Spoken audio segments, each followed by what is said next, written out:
আসসালামু আলাইকুম। প্রিয় বন্ধুরা, দেখেন আমরা স্লিপার বাসে চলে যাচ্ছি পদ্মা সেতু। তো আমরা এখন পদ্মা সেতু টোল প্লাজার সামনে। খুব সুন্দর দৃশ্য।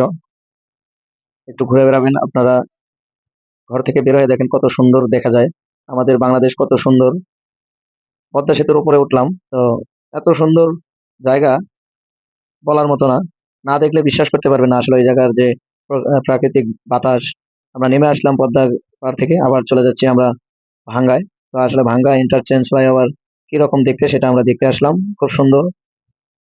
তো সবাই মিলে আমরা একসাথে একটা পিক উঠলাম ফরিদপুর খুলনা। আমরা আইসক্রিম খাইলাম, ঠান্ডা হওয়ার জন্য পাওয়ার খাইলাম। তো আশা করি আপনারা ঘুরতে বের হবেন, ঘুরতে বের হলে মন ভালো হয়। আবার ভাঙ্গা থেকে ফিরে আসলাম পদ্মার উপরে। এখন আমরা চলে যাব পদ্মার ঘাটে। তো পদ্মার ঘাটে কি আছে আমরা জানি না, এই প্রথম যাচ্ছি পদ্মার ঘাটে। তো চলুন দেখে আসি কি অবস্থা পদ্মার ঘাটে। সামনে ইলিশ রেস্টুরেন্ট একটা দেখলাম। তো ভাই, ইলিশ মাছের রেস্টুরেন্টও আছে এখানে। তো আমরা নিরিবিলি হোটেলে আসলাম। দেখলাম এখানে আসলেও নিরিবিলি, কেউ লোক এখানে লোকজনের ভিড় কম। এই কারণে আমরা এই মাছটাই পছন্দ করি। এই মাছটা এখন কাটিং টু ফিটিং হচ্ছে।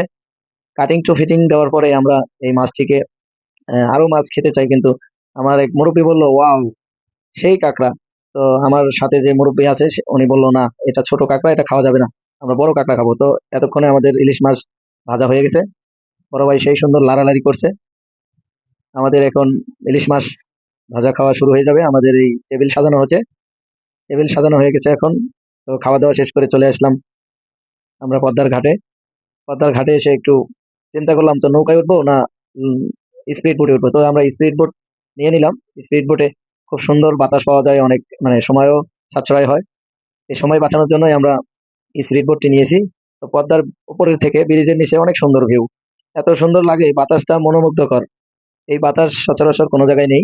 নদীর উপরেই এই বাতাসটা পাওয়া যায়। এই বাতাস যদি আপনি একবার পান তাহলে আপনার গত 1 বছরে যে কষ্ট পেয়েছেন, সামনে 1 বছর সেই কষ্টের কথা ভুলে যাবেন এই বাতাস যদি আপনার শরীরে পায়। তো নদীর উপরকার বাতাস খুব সুন্দর, মনোমুগ্ধকর বাতাস, প্রাণটা শীতল হয়ে যায়।